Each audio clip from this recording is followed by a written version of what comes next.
রাধে রাধে। আমার চ্যানেলে আসা সকল ভক্তবৃন্দকে প্রণাম ও স্বাগতম।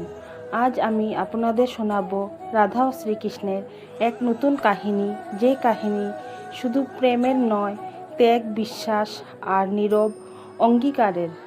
বৃন্দাবনের ভোর মানেই ছিল আনন্দ, পাখির ডাক, যমুনার ঢেউ, আর দূরে কোথাও শোনা যেত কৃষ্ণের বাঁশির সুর। কিন্তু আজ ভোরটা অন্যরকম। বাঁশি বাজছে না, রাধা যমুনার ধারে বসে আছেন।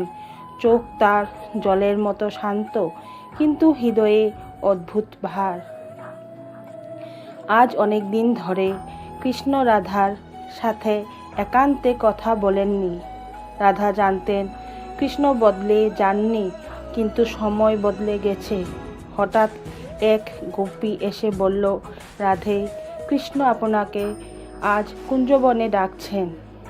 রাধার হৃদয় কেঁপে উঠল। তিনি ধীরে ধীরে কুঞ্জবনের দিকে এগোলেন। সেখানে দাঁড়িয়ে আছেন কৃষ্ণ।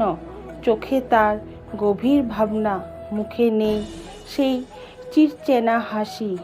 রাধা কিছু জিজ্ঞেস করলেন না, কারণ তিনি জানতেন কিছু প্রশ্নের উত্তর শব্দে হয় না।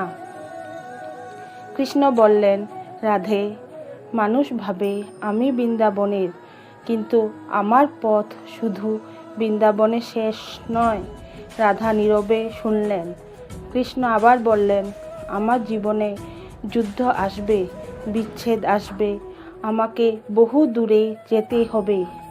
এই কথায় রাধার চোখ ভিজে উঠল, কিন্তু তিনি নিজেকে সামলে বললেন, কৃষ্ণ, তুমি যেখানে থাকবে সেখানেই তো আমার বিশ্বাস থাকবে।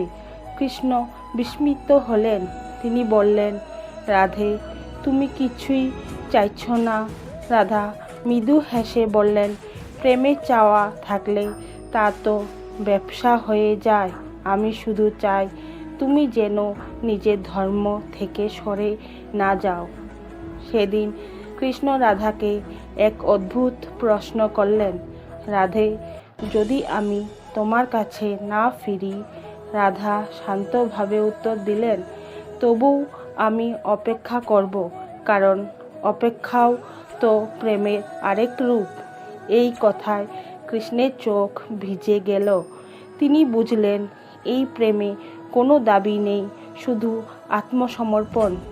দিনের পর দিন কেটে গেল। কৃষ্ণ বৃন্দাবন ছেড়ে দূরে চলে গেলেন। বাঁশির সুর থেমে গেল, গোপীরা কাঁদল, বৃন্দাবন শূন্য হয়ে গেল। কিন্তু রাধা ভাঙলেন না।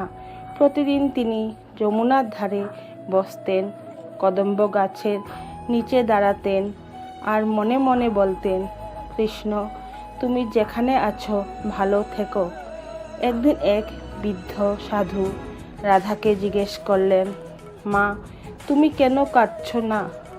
রাধা উত্তর দিলেন, যেখানে বিশ্বাস আছে সেখানে কান্না থাকে না, সেখানে থাকে প্রার্থনা। বহু বছর পর কৃষ্ণ ফিরে এসেছিলেন বৃন্দাবনে, কিন্তু রাধা তখন দেহে ছিলেন না। কৃষ্ণ কদম্ব গাছের নিচে দাঁড়িয়ে চোখ বন্ধ করলেন। বাতাসে ভেসে এলো এক পরিচিত কণ্ঠ, কৃষ্ণ। কৃষ্ণ বুঝলেন, রাধা কখনো যাননি। তিনি ছিলেন বিশ্বাসে, স্মৃতিতে আর প্রতীক্ষায়। এই কারণেই বলা হয়, রাধা কৃষ্ণের প্রেম মিলনের নয়, চিরন্তন আত্মার বন্ধন। যে প্রেমে বিচ্ছেদ নেই, যে প্রেমে মৃত্যুও শেষ নয়। রাধা কৃষ্ণের এই নতুন গল্প যদি আপনার ভালো লাগে, তবে ভিডিওটি লাইক করুন এবং কমেন্টে লিখুন, রাধে রাধে। এমন আরও ভক্তিমূলক গল্প পেতে আমার চ্যানেলটি সাবস্ক্রাইব করুন।